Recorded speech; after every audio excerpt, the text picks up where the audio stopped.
Morning update ng ating Taiwan Long Mulberry. This is already week 2 after na makalbo ang ating Taiwan Long. So, halata na yung mga bunga nila na matataas.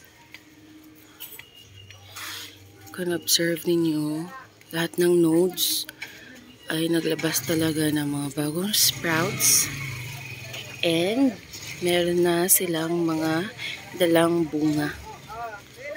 So, kagaya nito,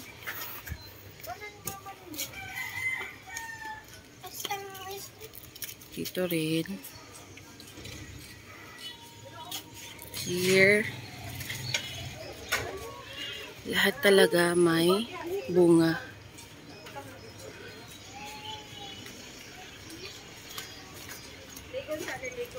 Tignan nyo. Yung mga bagong sprouts, may mga bunga talaga.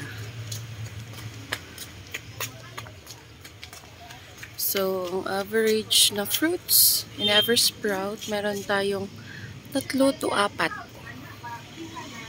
Say for example, this one, may 4. Diyan, 4 din. Dito, 4 din.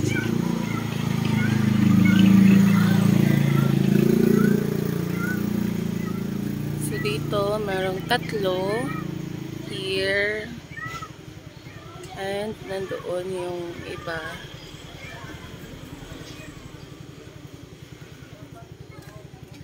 So, ganito yung ating Taiwan Long after week 2. After na itong makalbo, week 2 after, ganito na. So, kapag nag-start na itong mahinog, ay sunod-sunod na yung pagkahinog ng mga bunga nila. And, madali lang maubos. Taiwan Long.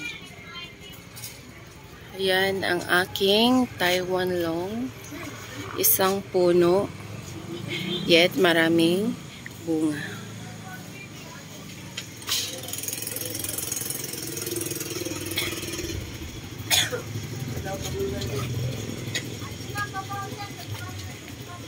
Bye.